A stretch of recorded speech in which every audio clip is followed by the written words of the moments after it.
Tudo bem, senhores, senhoras e senhoritas do Brasil, da Europa e do mundo, estamos aqui para falar sobre a aula número 8 do livro de Apocalipse, um estudo bíblico muito legal, muito interessante, que vai certamente ajudar você a quebrar um monte de preconceitos, né, de paradigmas, e também a ter um foco mais objetivo do livro, né, sem as viagens, sem os romances, sem nada, né?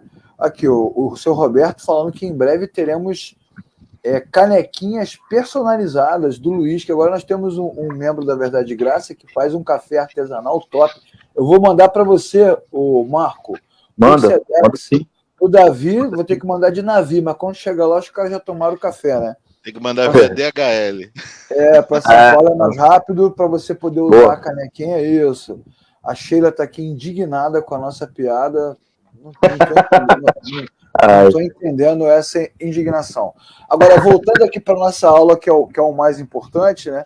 Eu acho que esta temática, esse texto, esta frase desse trechinho de Apocalipse, né, do versículo 17 ao 20, que eu vou pedir para o Davi ler para a gente agora, essa frase, para mim, é a frase-chave de toda a interpretação do livro de Apocalipse, que por tantas igrejas e por tantas décadas foi alardeado, né, proclamado como um livro perigoso, como um livro difícil, como um livro de horror, né, como um livro de proclamação do caos, né, o livro do caos. As pessoas não querem ler, têm resistência, têm dificuldade, e fica sempre aquela narrativa meio cinematográfica, né, meio Schwarzenegger, meio Últimos Dias, meio Fim dos Tempos, meio Mad Max, né, um mundo todo semi-destruído, mas o livro de Apocalipse começa com essa frase: não tenha medo. Então, na verdade, o medo é para aqueles que não creem e para aqueles que não entendem, mas para aqueles que creem, que nasceram de novo e aguardam a sua redenção, não tem leitura mais prazerosa do que o Apocalipse, porque o Apocalipse, como nós já dissemos, é o spoiler de Deus, né? Cristo vence no final. Então, eu vou pedir aqui para o Davi fazer a leitura de Apocalipse. Davi, que é o nosso leitor oficial, né, das aulas pela internet. Escolheram logo um cara que tem TDAH, dislexia, para ser o leitor oficial, mas... Mas isso é a expressão da graça de Deus, né? Nós não procuramos pelos melhores, né? Tá certo, Deus não chama os capacitados, Deus capacita... Não, isso aí é treta. Vamos lá, olha então. Só um pequeno parênteses aí. Não, só para...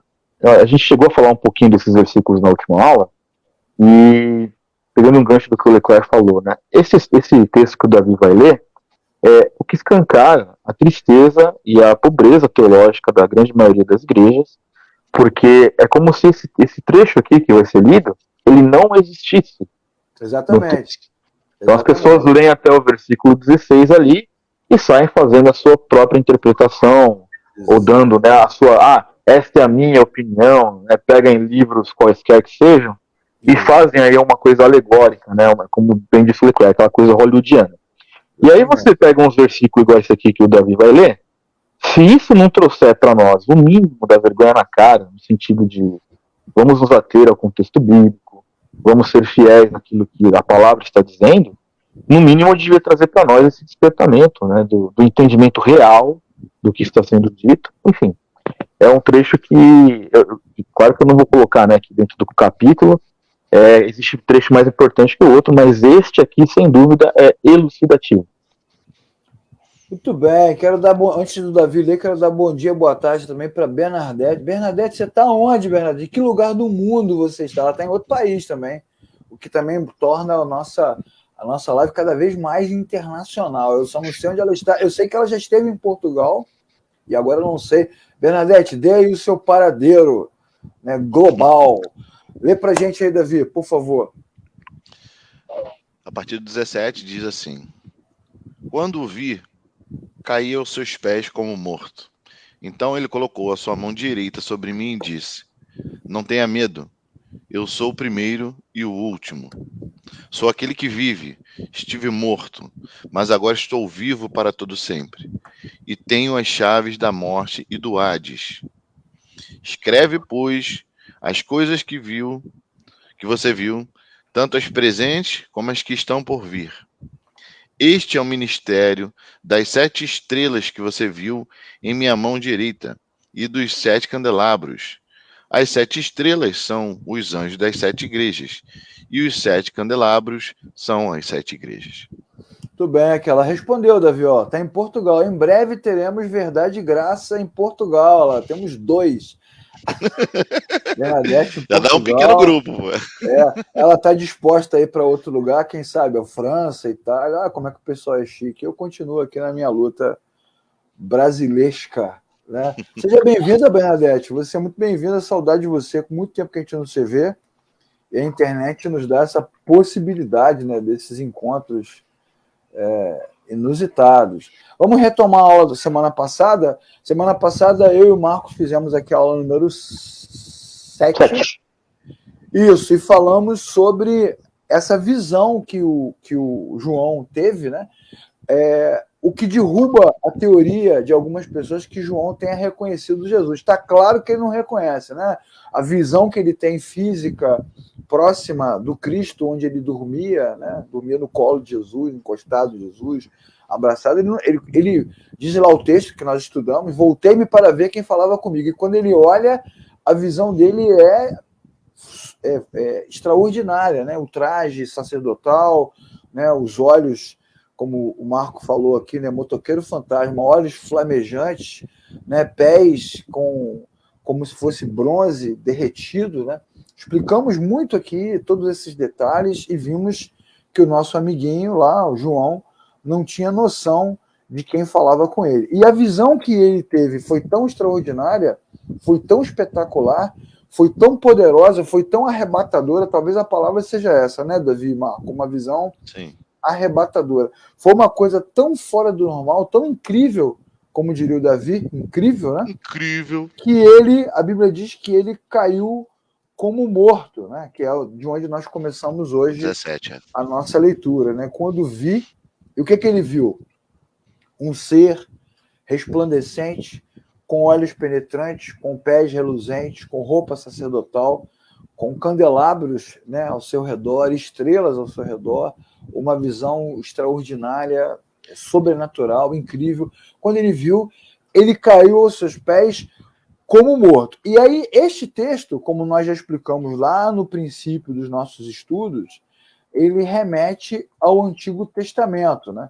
Então, se alguém disser para você que João caiu em adoração, não entendeu o que o texto está dizendo, porque essa queda de João no chão, ela é semelhante ao temor que Moisés sentiu quando viu a sarça pegando fogo, é semelhante à perplexidade de Isaías diante da visão que ele teve da divindade no trono, é semelhante à visão de Ezequiel, à visão de Daniel, a Pedro na pesca maravilhosa, né, quando o barco inclina e ele se prostra e diz assim: por favor, saia do meu barco. Afaste de mim. Afaste de mim, por favor. E Paulo também, no caminho de Damasco, né?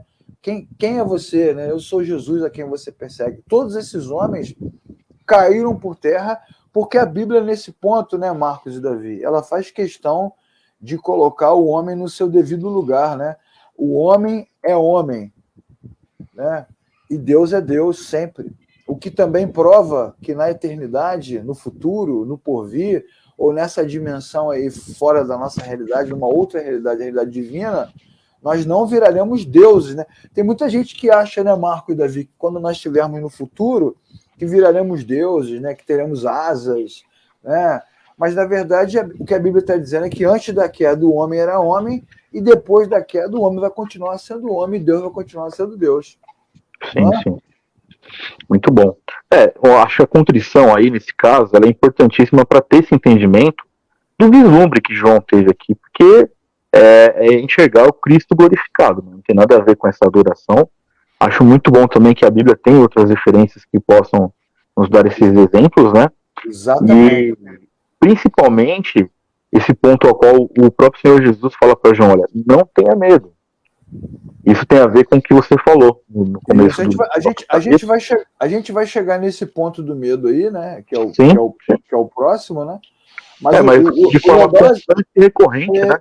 Nós somos avisados, né? Não tenha medo. Né? Isso. É bem legal essa passagem, porque ela resgata alguns conceitos importantes da Escritura, né? O primeiro deles é falamos de que Deus é Deus, o homem é homem. Então, mesmo com a graça, mesmo com o Deus conosco, mesmo com a presença do Senhor entre nós, o Senhor continua sendo Deus. E isso vai de encontro, né? Vai na contramão, não ao encontro, mas de encontro, na contramão dessa teologia sexualizada, né? Romantizada, onde Jesus vira quase o namoradinho, né? Das pessoas.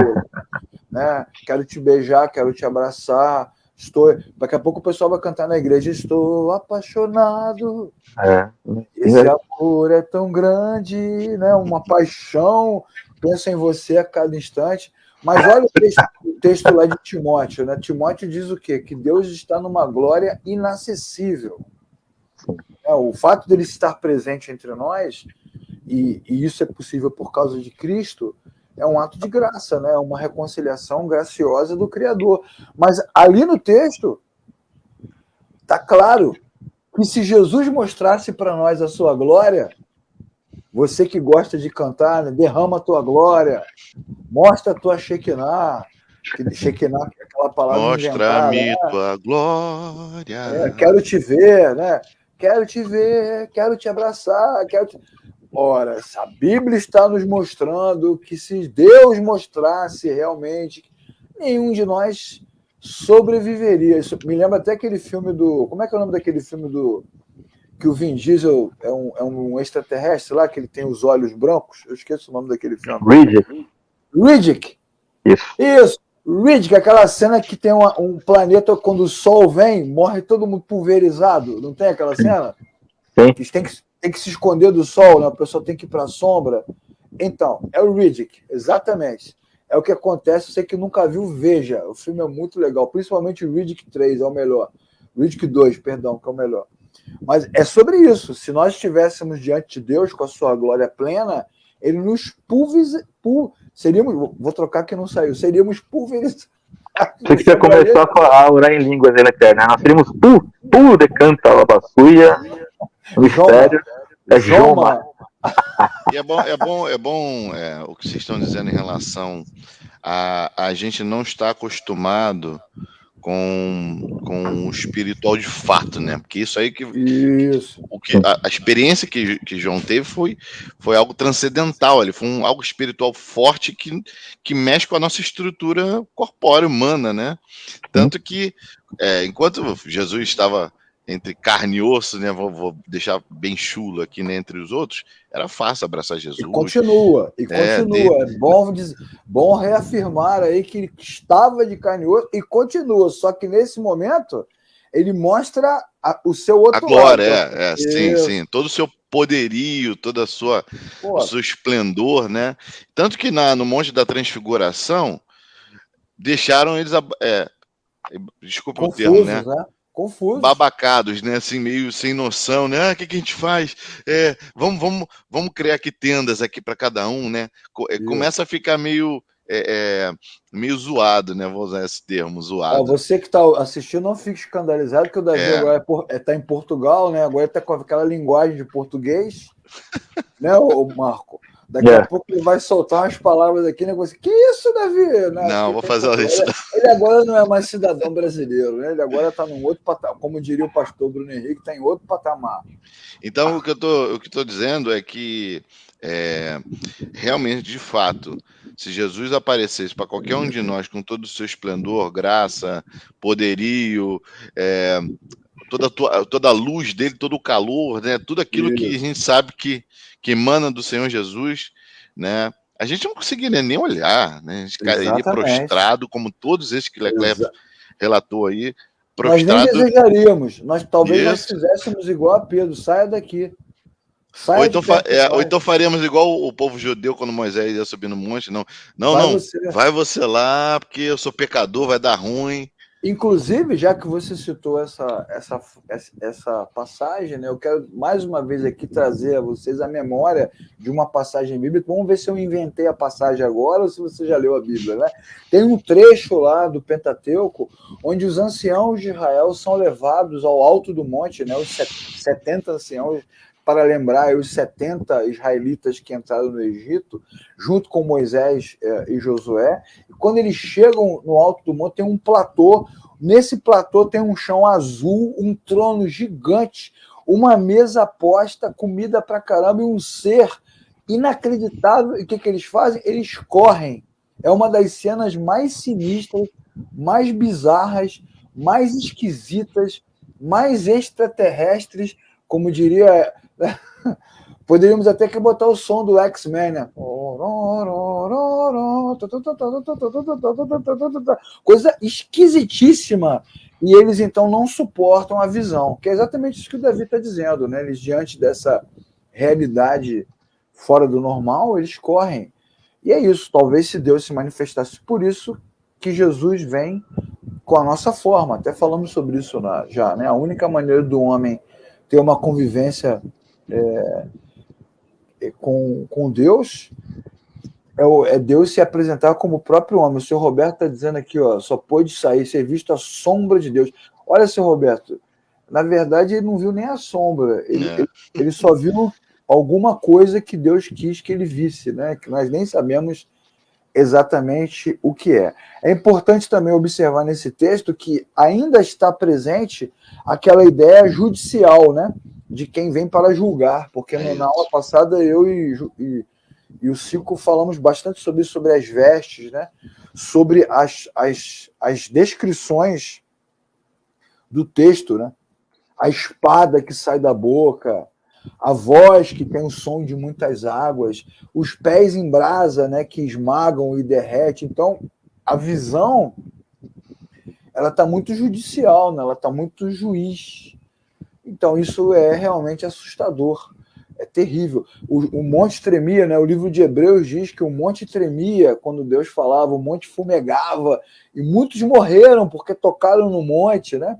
Tocaram na montanha, uma presença inacessível. Que só eu queria dizer uma coisa, e dou total liberdade para vocês me corrigirem se eu estiver errado, pela cronologia, né?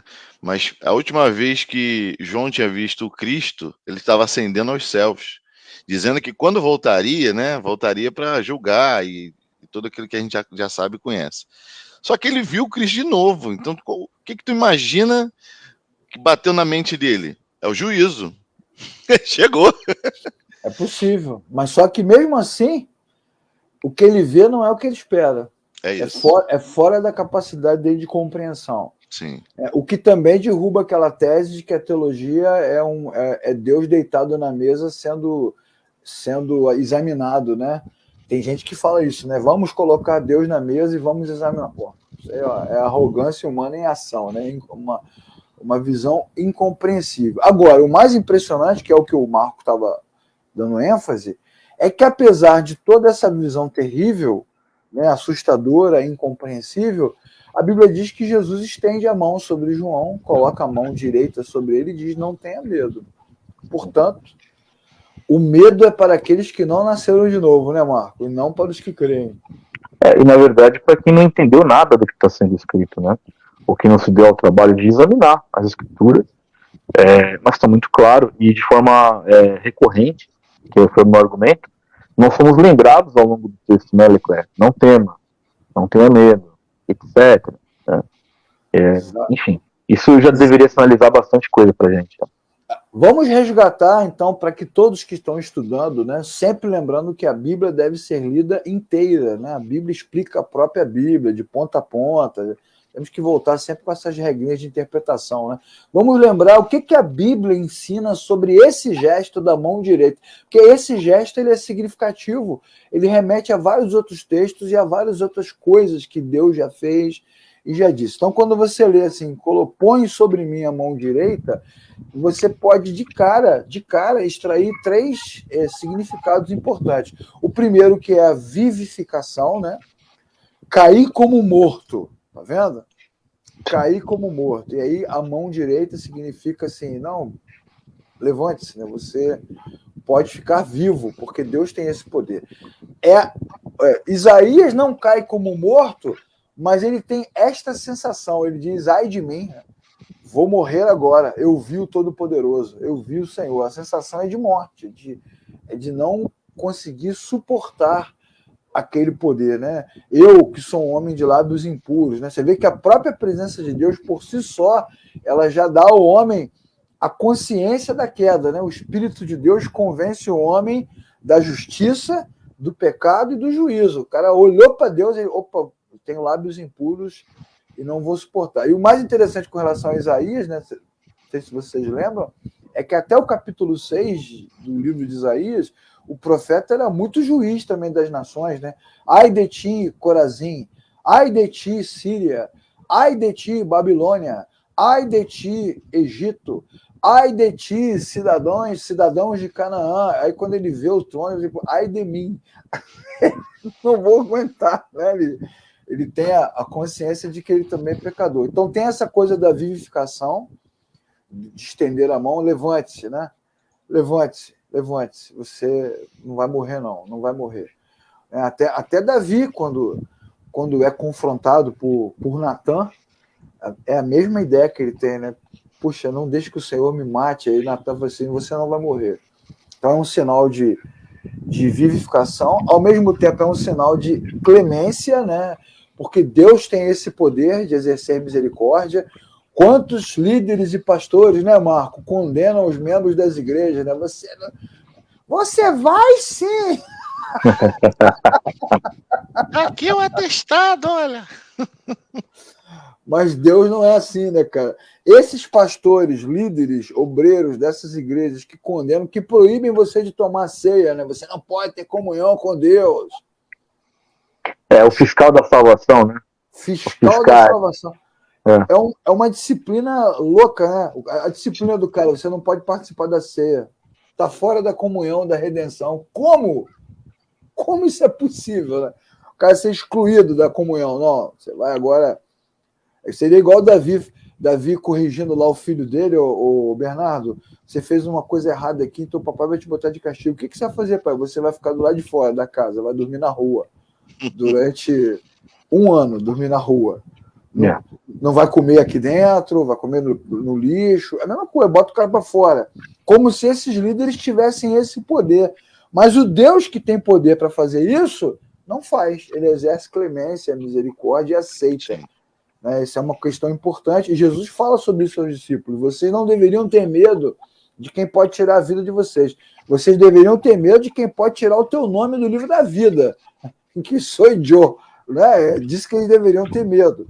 E, sobretudo, também está claro que uma vocação, né? João sendo vocacionado, chamado por Cristo para levar a mensagem que ele tem para transmitir, né? Que é o que vem em seguida. Então, é um texto muito significativo que remete ao Antigo Testamento e também trabalha essa coisa do medo, né?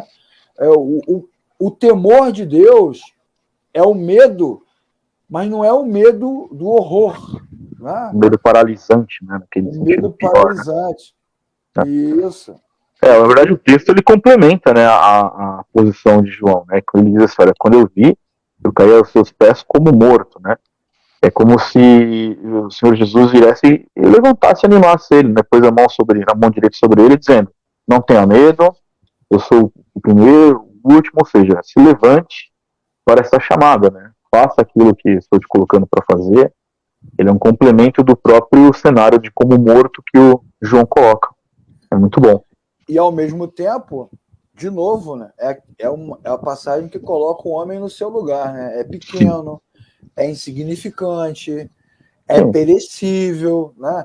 A mensagem não é dele, a obra não é dele, né? O poder não é dele, é um mensageiro, não é uma pessoa especial, né? Se João estivesse entre nós hoje, seria apóstolo dos apóstolos, né? Os caras iam até fazer fila para botar a mão nele, né? Para beijar o pé, igual aquela mulher lá que, em São Paulo, que os caras botam dinheiro no pé dela, não tem aquela? Então, isso, a bispa, exatamente. Se o João tivesse vivo hoje, poxa, ele ia chegar, ia parar estádio, né? Ia ter que fechar o Morumbi, a arena do Palmeiras, lá do Corinthians, havia multidão para João falar, porque os crentes fazem isso com pessoas comuns, né? Imagina João. Pô, João, cara. né? O último dos moicanos, como diz. Último. Só que teria uma grande diferença, né, Leclerc? João, os verdadeiros, né, que serviram ali Jesus, eles iriam ser contra esse tipo de idolatria, não fomentar como esses falsos profetas fazem, né? Exatamente. Essa seria a grande diferença. Exatamente, porque esses caras de hoje, eles falam, né? Você tem que honrar o profeta, né? Sim, tem que honrar o opa, servo de é. Deus, né? Tem que honrar, mas eles seriam, eu acho que eles seriam até agressivos. O João, então, que é assertivo pra caramba, né? Paulo escreve em Coríntios, né? Quem é Paulo? Quem é Apolo? Somos nada, né? Somos insignificantes. É isso aí. Mesmo. É isso mesmo. Agora, não tem que ter medo apavorante, paralisante, mas tem que ter consciência da pequenez, né? Tem que ter consciência da insignificância. O temor santo, né? É o temor santo. É a grande diferença do medo versus do temor.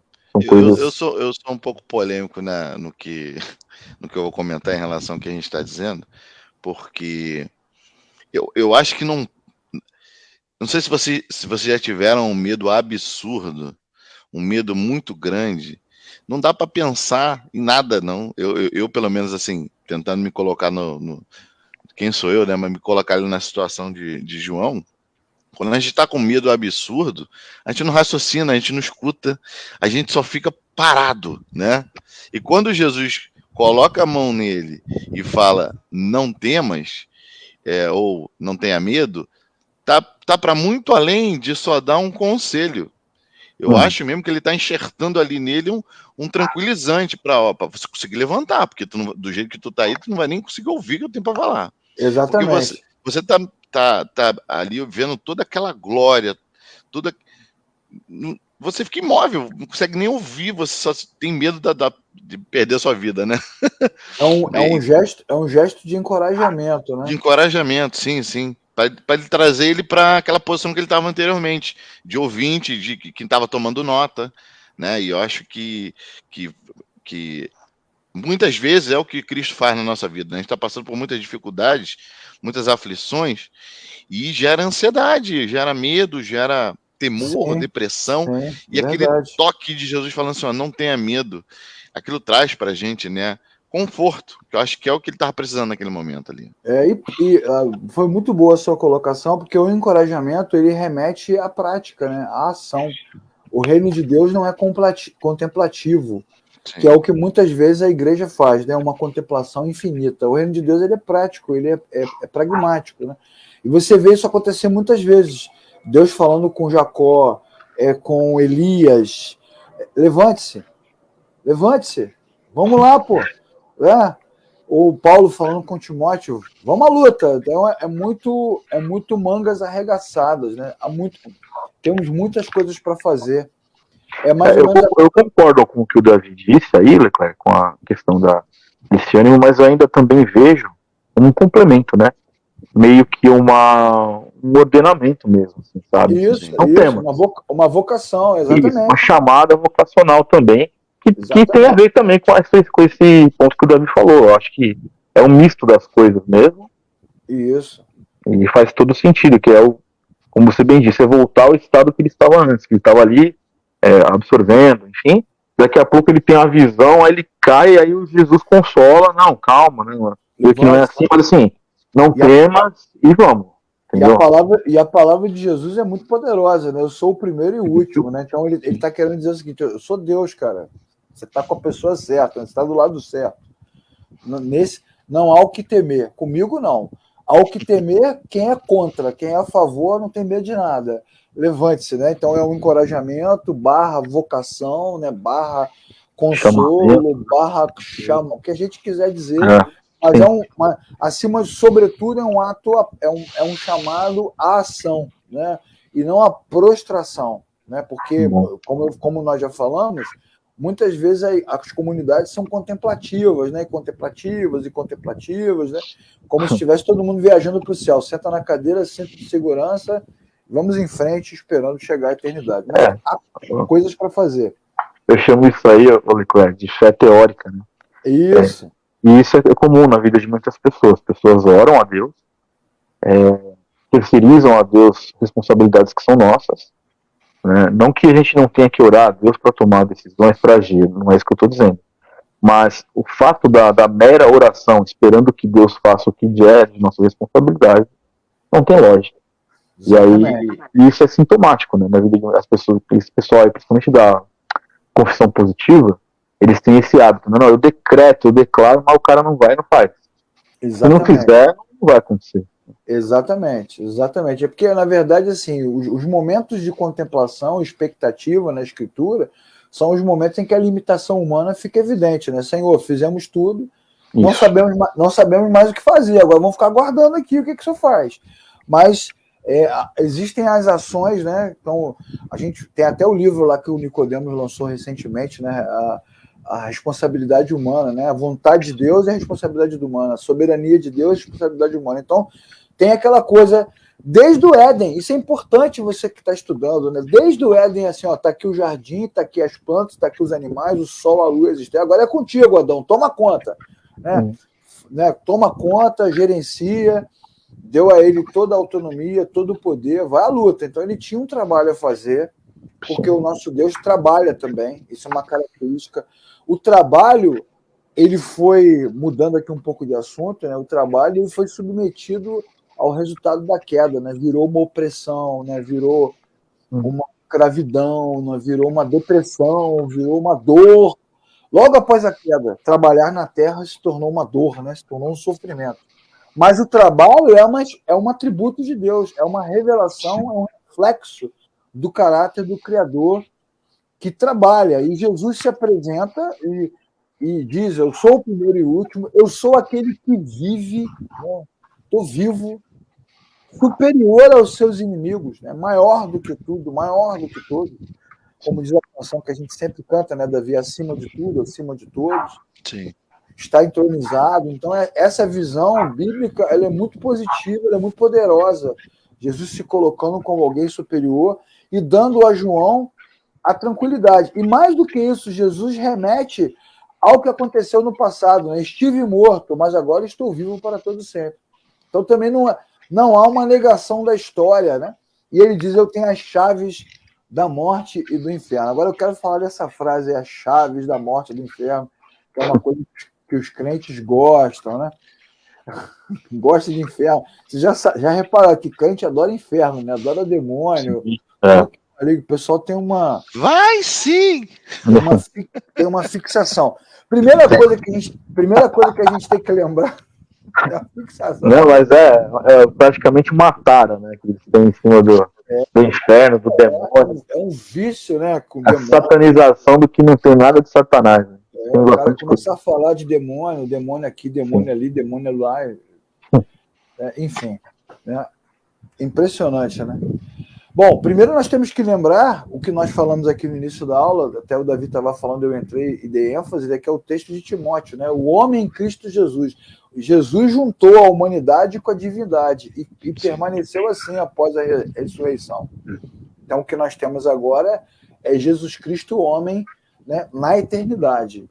E esse Deus eterno, né, é evocado, é trazido de volta no processo histórico, né, que é o que acontece na Páscoa. Esta ressurreição é trazida de volta quando ele diz, estive morto, mas agora estou vivo. O que mostra também que a ceia, né, a celebração da ceia, é realmente uma ferramenta didático-pedagógica para nos manter sempre com a memória viva, né, que o evangelho não é sobre nós, o evangelho é sobre Jesus. Né? A igreja não existe por nossa causa, para nos beneficiar. A igreja existe por causa de Cristo, né, que ressuscitou, que está vivo e estendeu sobre a humanidade a sua graça. E, em seguida, Jesus fala, eu sou o que estive morto, mas estou vivo e tenho a chave da morte e do inferno. Dá uma lida para a gente aí, Davi, por favor, Apocalipse 2:9 e Filipenses 2:9, e vou pedir para o Marco ler para a gente Apocalipse 3:7. Tá bom. Tá, Filipenses 2:9. Isso. Por isso Deus o exaltou à mais alta posição e lhe deu o nome que está acima de todo nome. Muito bem. E Apocalipse 3:7, Marco? Ao anjo da igreja em Filadélfia escreve, Estas coisas diz o santo, o verdadeiro, aquele que tem a chave de Davi, que abre e ninguém fechará, e que fecha e ninguém abrirá. Isso. Então o fato do texto trazer morte, trazer inferno e depois trazer Davi, né? O que seria a chave de Davi? Né? Porque o problema das interpretações alegóricas é isso, né? Você começar a achar chave da chifre, prosperidade, a chave do sucesso. A palavra-chave que é utilizada aqui é apenas uma indicação do que Filipenses nos ensina, que Jesus recebeu, após a ressurreição, a mais alta autoridade. Ele tem o poder, né? A chave é isso, né? Abre, fecha, tranca, solta, primeiro e último, né? Início e fim, alfa e ômega, ou seja, nele, como diz o outro texto, tudo subsiste. Então ele tem todo o poder. Tem o poder. Chave, né? É a chave, né? Ele manda em tudo. Sobre a vida, sobre pós-vida, sobre pré-vida, sobre a descendência, né, de Davi, né, sobre homens e mulheres, sobre a história. Então, não há uma referência específica a uma chave, é só uma palavra, Uma né, chave literal, né? Uma metáfora indicando que ele tem toda a autoridade. Bem legal isso, né? Bem bacana. E para você que não está acostumado a ler poesia, né, ler obras de ficção, realmente isso é estranho, porque quando a gente está acostumado à literatura, a gente também se acostuma à simbologia, né? As metáforas, as comparações, né, que são muito bacanas, né? Mas, enfim, que dificuldade que os crentes têm, né? Que dificuldade que os crentes têm com as palavrinhas. Obviamente, é uma contraposição também ao poder do imperador, né? Nós já explicamos aqui nos primeiros vídeos, nas primeiras aulas, que o texto de Apocalipse também é uma carta em contraposição ao poder romano. Já achamos aqui várias referências ao Império Romano, ao culto ao imperador. E o imperador morre, né, cara? O imperador morre, o Império Romano vai morrer, vai desaparecer, mas Jesus permanecerá. Inclusive, lá o que também é uma linguagem do Antigo Testamento, né? Vários profetas, quando falam de algumas nações, né, eles falam sobre isso. Ó, vai chegar um tempo em que as pessoas vão passar, vão olhar e falar assim, nossa, mas isso aqui era uma grande civilização, não tem mais nada.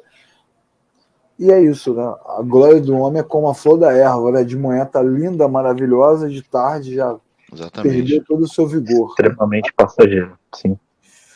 E nós que nem vivemos tanto, Davi, que aqui é o mais velho entre nós, que tem 74 anos, ele está muito bem conservado, inclusive. Nem parece, né? Ele tem essa idade toda. Nós que nem vivemos tanto, eu, por exemplo, que nasci na década de 70, eu nem vivi tanto assim, mas olha quantas coisas já aconteceram, né? Não tem mais União Soviética, não tem mais Alemanha Oriental, né? Tem vários países aí. Hong Kong se separou da China, né? Mudou tudo, né? Nem Plutão é mais planeta. É verdade. Já mudou tudo. As coisas são efêmeras, né? São passageiras, e Jesus está falando sobre isso. Né? Eu permaneço, eu sou o primeiro e o último. Começa comigo e termina comigo. Mas o que começa e o que termina? A humanidade, né? A história, as nações, o Império Romano, o sofrimento. Sofrimento tem início, meio e fim. Tudo tem início, meio e fim. Né? A única coisa que não tem início, meio e fim é Jesus, que é sempre, né? Sempre e para sempre. E a partir desta declaração, Jesus, então, segue o comando, né? E ele diz para João assim, escreva as coisas que você viu, tanto as presentes, ou seja, num primeiro momento, a carta de Apocalipse é escrita, sim, para aquele público daquela época, daquele momento, como as que estão por vir.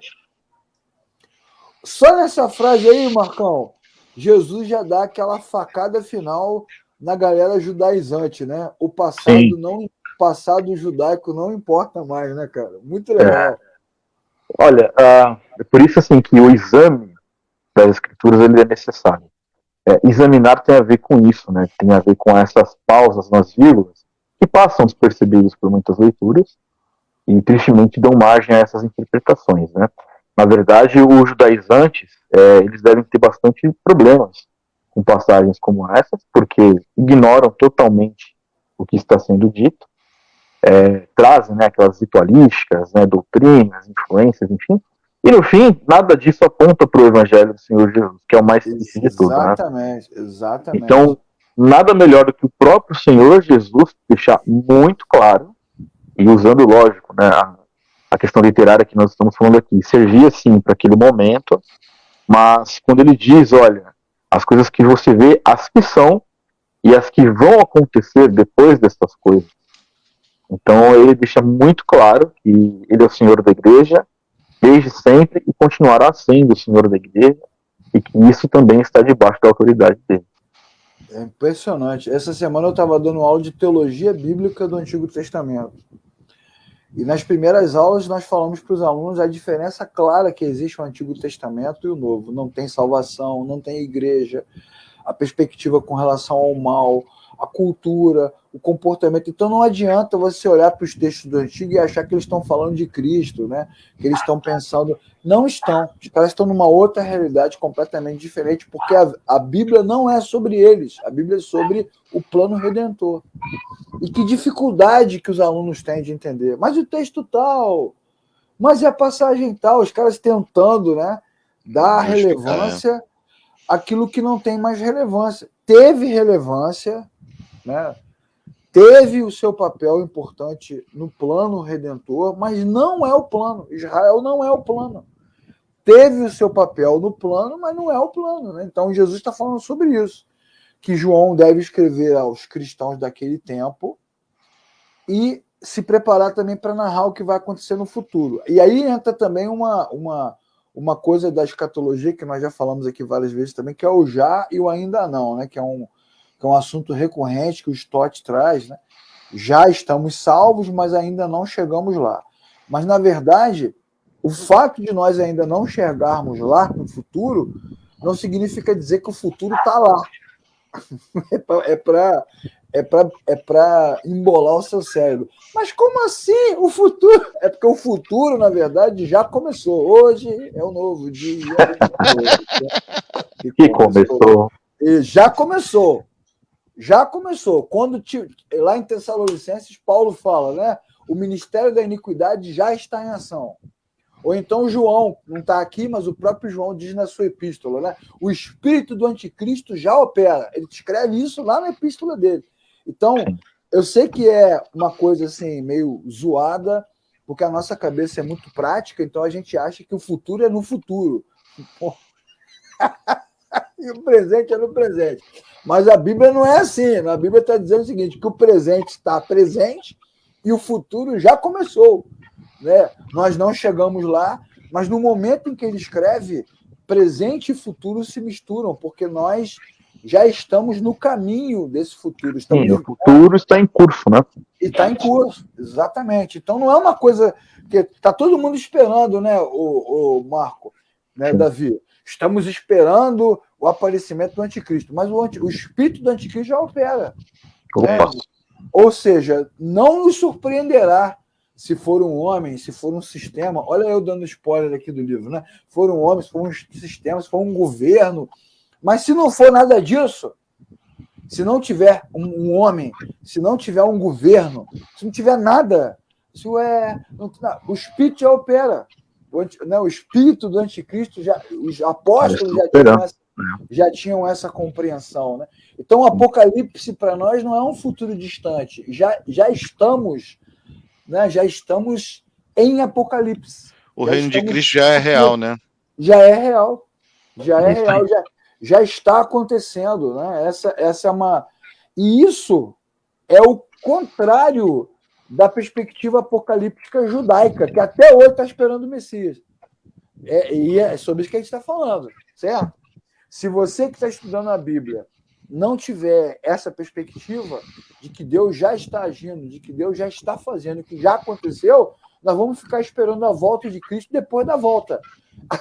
Vamos ficar esperando a eternidade, né, sentado na pedra, assim, mas está demorando. Já está acontecendo, né? Não é uma coisa lá, é uma coisa que vai acontecer num momento específico. E isso também ajuda Marco e Davi, ajuda a tirar de nós essa tara, né? Essa fissura, essa fixação por sinais, né? Opa, Jesus nas nuvens, né? Jesus na borra de café, Jesus na borra de café. Já ouvi umas paradas dessas. Eu gosto do povo pedindo sinal, Jesus, Jesus. Não. Isso aí. Queremos ver sinais? Não. Teve pandemia. Jesus está voltando. Né? A invasão da Ucrânia. Jesus está voltando. Tudo que acontece, né? Uma mudança no cosmos, um cometa que vai passar. Tudo os caras ficam qualquer coisa. Nossa! Que é um pouco também de pedindo. É um pouco também. É como se assim, ó. Tá vendo? Tá escrito na Bíblia, ó. Como se a Bíblia precisasse ser reafirmada, né? Isso, ó, exatamente. Tá vendo? Isso aqui, ó, tá dizendo aqui, ó, que vai acontecer. De uma prova, né? Os profetas do Apocalipse. De uma prova, exatamente. Bom, dito tudo isso, o primeiro capítulo termina com uma afirmação que nós já citamos em outras aulas, né? Mas ela tem dois objetivos importantes. O primeiro objetivo tem a ver com as parábolas e com os ensinamentos de Jesus. Já falamos isso muitas vezes. Quando Jesus dá um símbolo ou dá uma explicação, ele pode dar o significado que ele quiser, porque a história é dele. Então, já, né? Em uma palavra, a semente é a palavra. Em uma parábola, a semente é a palavra. Em outra parábola, a semente é o reino. Ele diz o que ele quiser. A história é dele, ele está contando a história, ele vai dar o significado. Então, agora, ele vai dar a explicação sobre as estrelas e os anjos. Ele vai dizer, as 7 estrelas que você viu são os anjos das 7 igrejas. E os 7 candelabros que você viu são as 7 igrejas. Então, vamos às interpretações, né, mais rápido que a gente puder. Vai ser agora um esforço absurdo para tentar chegar a uma compreensão com velocidade. Primeira coisa importante é, mais uma vez, esse contraponto relacionado a esse espírito judaizante. Daqui a pouco nós vamos entrar nas famosíssimas pequenas cartas de Apocalipse e você verá, né, como diria Judy Clay Taylor, né, você verá que os maiores inimigos dos cristãos no início eram os judeus que queriam destruir o cristianismo e dizer que o cristianismo não tinha valor. Então, para o judeu, né, que tanto zela pela sua tradição, pela sua história, o candelabro, né, aquele símbolo que vem lá de trás, lá do tabernáculo, o candelabro para ele é um símbolo do judaísmo, né, da tradição, dos profetas, de Israel. Só que Jesus fala o quê? Os candelabros são as igrejas. E as igrejas que estão sendo citadas no texto são as igrejas da Ásia, cara. Presta atenção na passagem. As igrejas que recebem a carta de Apocalipse são as igrejas da Ásia. E essas igrejas eram compostas por gentios. Isso significa dizer que o candelabro não é Israel. O candelabro é a igreja, a comunidade dos salvos, dos que nasceram de novo. E nesse momento, os que nasceram de novo são os gentios. Olha que coisa incrível. Imagina a dor que o judeu sente ao ler esta passagem, ao ser desconsiderado, né, Marco? Tá até rindo. Não, mas é porque é o que o próprio Senhor Jesus disse, né? Os 7 candeeiros são as 7 igrejas, ponto final. Acabou. Ponto final. Exatamente. Tem mistério. E claro que é um choque, né? Para quem está acostumado com essa questão judaizante, é um choque, né? O que os israelitas pensam? Nós somos o povo messiânico, né? Sim. Não. Nós somos os herdeiros do Messias. Não. Nós somos os eleitos. Não, os eleitos são aqueles que Cristo, né, salvou. E a expectativa messiânica, como diz Cleopas, né, um dos apóstolos que estava lá no caminho de Emaús, Cleopas, né, estava lá no caminho de Emaús. O que ele diz para Jesus sem saber que é Jesus? Nós esperávamos que ele redimiria Israel, né? Que ele redimisse Israel.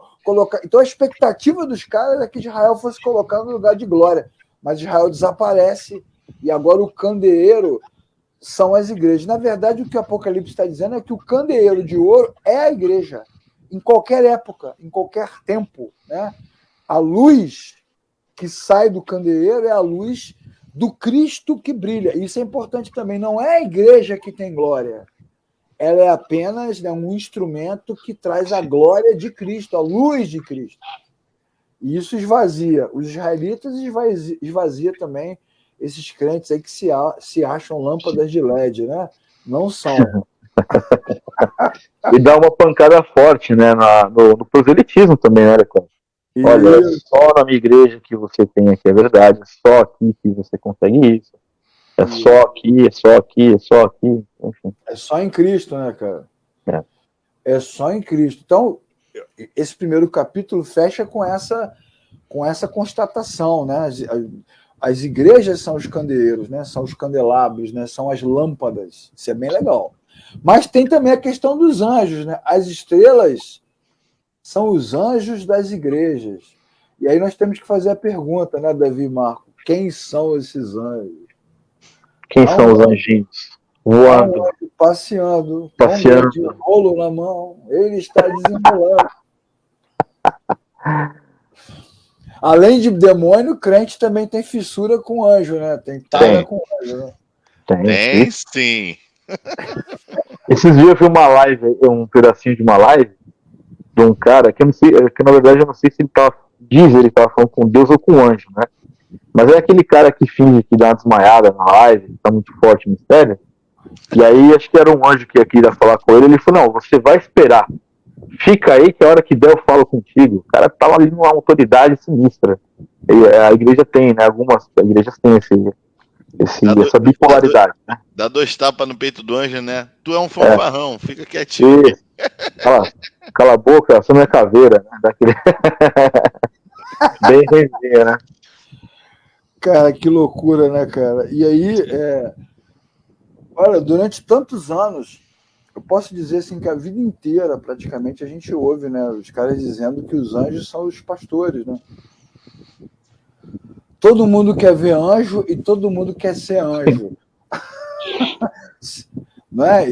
E aí poderíamos até usar o Apocalipse numa canção, né? Se você tem estrelas demais. Tem anjos voando nesse lugar, no meio do povo em cima. Anjo, meu Deus, uma coisa boa faz em teu olhar. Esse aí é outro hino. Roupa nova é melhor que muita coisa do meu gosto. Diga-se de passagem. Cara, é impressionante, né? Então, vamos o estudar. Anjo de gás. Ele é de Niterói, cara. Biafra é de Niterói. Meu Deus do céu. Assim, a nossa aula é um convite ao esforço, né, cognitivo, de leitura, né, de cuidado com o texto. Então, é o que a gente está tentando mostrar para você, que a leitura bíblica exige de nós, né, um cuidado maior, né? Perguntas que podemos fazer para o texto, né? Seriam eles determinados membros da igreja? Uma boa pergunta. Pessoas especiais, né? Que são as que estão ali na igreja, né, ocupando um papel espiritual diferenciado, porque tem pastores que falam, há alguns irmãos aqui que são colunas, são anjos que Deus colocou aqui, é uma fissura por anjo, impressionante. Sim. Né? São coluna, o fulano é uma coluna. Vocês já ouviram essa expressão? O fulano é uma coluna da igreja. Sim. Mas, irmãos, a coluna da igreja é Jesus. Ninguém é coluna de nada. Ninguém é coluna nem de si mesmo. Não consegue nem... Jesus fala, você não consegue nem contar os seus fios de cabelo, porque quer lidar com a sua própria vida, né? Ou será que nós deveríamos pensar na questão dos pastores, né? Porque é uma explicação também muito recorrente, né? Será que é o dirigente da igreja que é o anjo? Porque aí Daniel vai falar sobre isso, que os líderes são estrelas brilhantes. O cara vai lá em Daniel para dar uma explicação e dizer que aqueles que têm autoridade espiritual... Lê para a gente esse texto aí, Marcão. Daniel, capítulo 12, versículo 3. Deixa eu pegar aqui, peraí. Daniel 12:3. É o 12:3. Isso.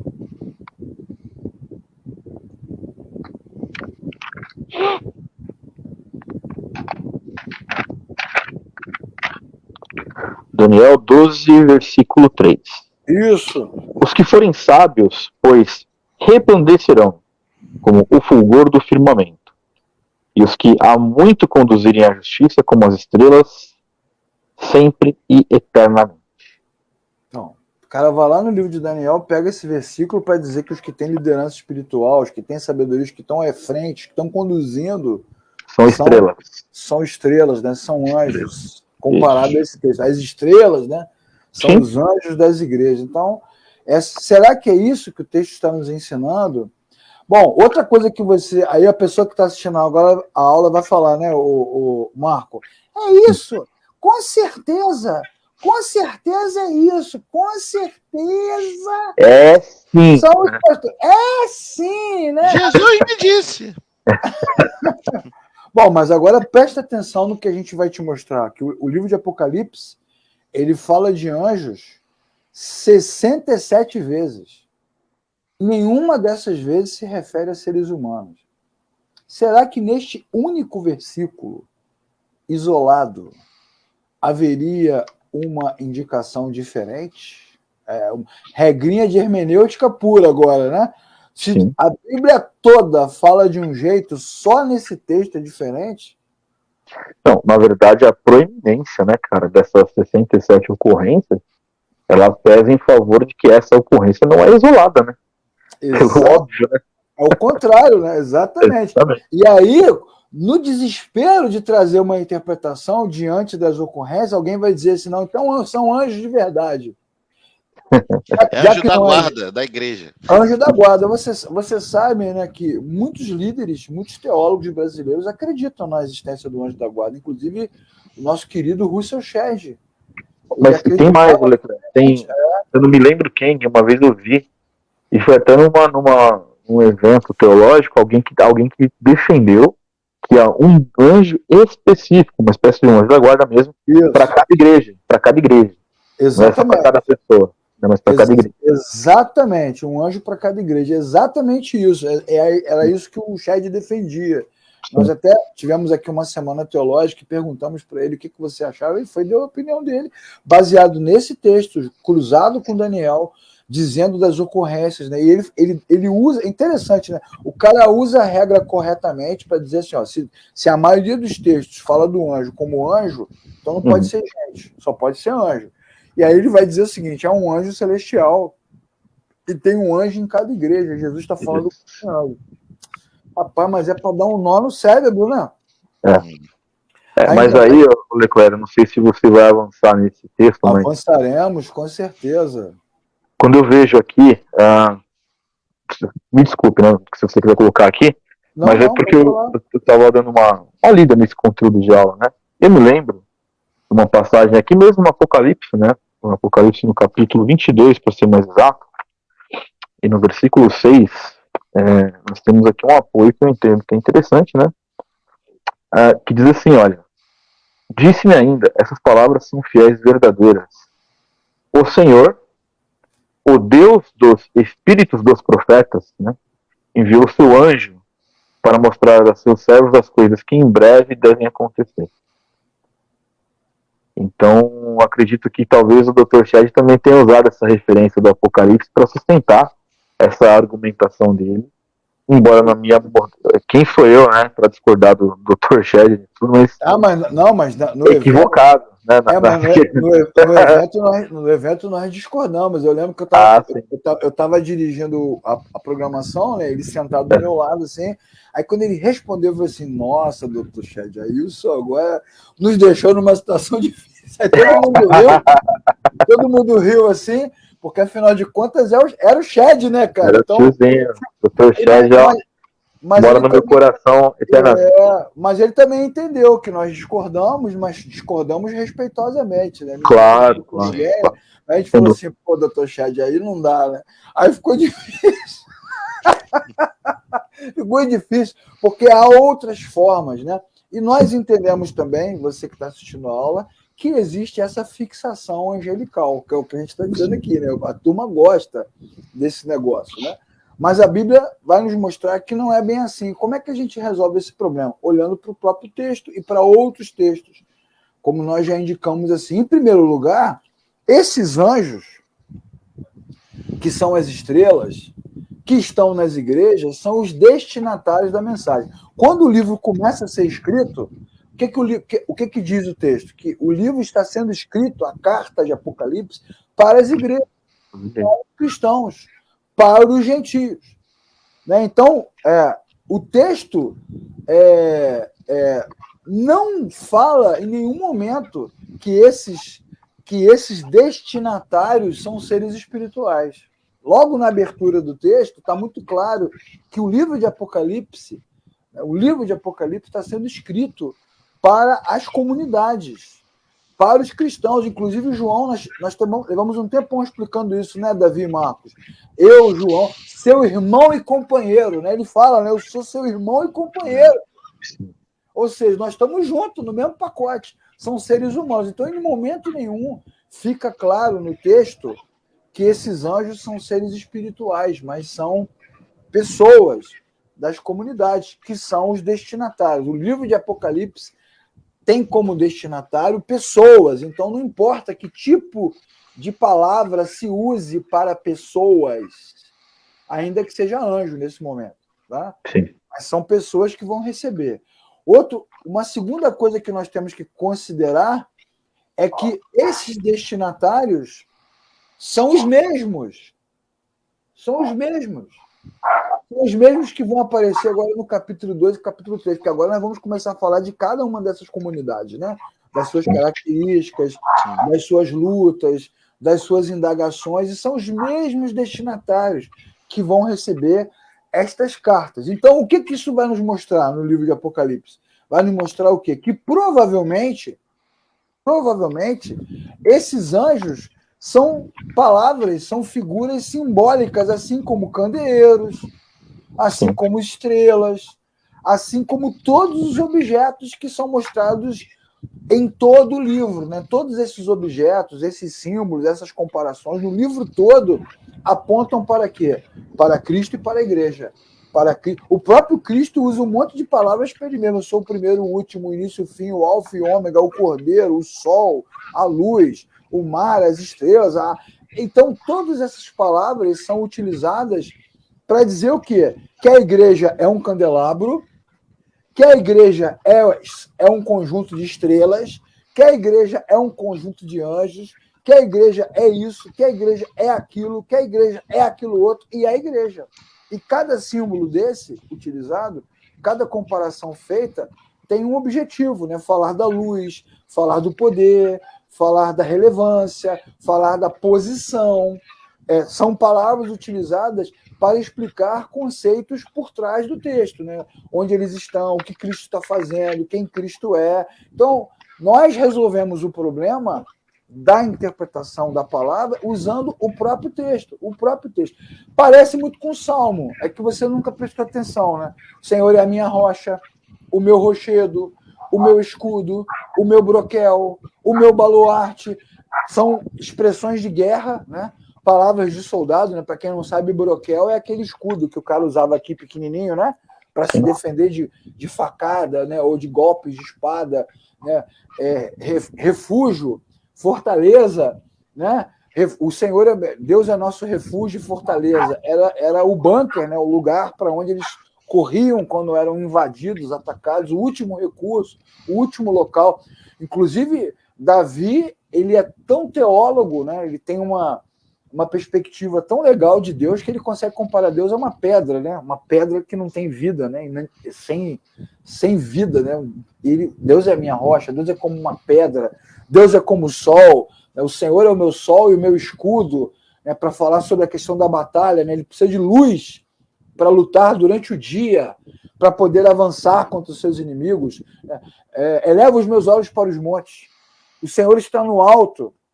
O Senhor está na montanha, os que confiam no Senhor são como os montes. Então, essas comparações, para os hebreus, para os cristãos do primeiro século, são normais. Para nós é que dá treta. Porque o mundo contemporâneo ele é mais objetivo, ele é mais assertivo. E aí a sua liderança, ou por ignorância, ou por má fé, ou pelas duas coisas, tenta manipular os textos para dar a eles significado diferenciado, para se autodenominar anjo, apóstolo, arcanjo, serafim. Eu até, inclusive, quero lançar aqui a proposta de que, na verdade, de graça, nós não tenhamos cargos comuns, nada de pastor, presbítero, mas aqui seja anjo, arcanjo, grão-mestre, anjo elevado, querubim, serafim. Vice-deus, né? Não é, aquele pô? que permanece, vamos lá.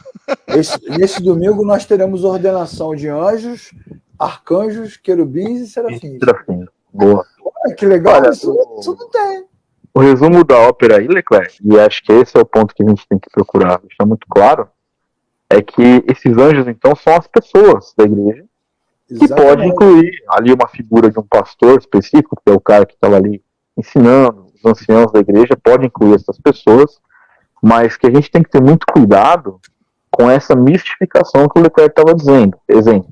Então, eu já ouvimos de muitas e muitas reclamações dizendo assim, você tem que obedecer cegamente tal pastor, afinal de contas ele é o anjo da igreja. Esse tipo de coisa, né? Sim, isso tem que ter muito cuidado, porque é mais uma artimanha, né, para manipular, enfim, para extrair das pessoas o máximo da exploração possível, mas que fique muito claro que é uma questão muito mais literária do que mística, né, Leclerc? É uma questão que tem a ver com a figura de linguagem de época, contexto de época, mas que não está colocando, quer seja ancião, sábios, pastores ou as pessoas da igreja, em patamares de anjo. Não tem nada a ver uma coisa com a outra. É isso que tem que ser claro. Isso faz parte da cultura. Nós acabamos de estudar o Evangelho de João. No fechamento do Evangelho, no capítulo 21, Jesus fala com Pedro: apacenta as minhas ovelhas, Sim. meus cordeiros. Eu sou o pastor.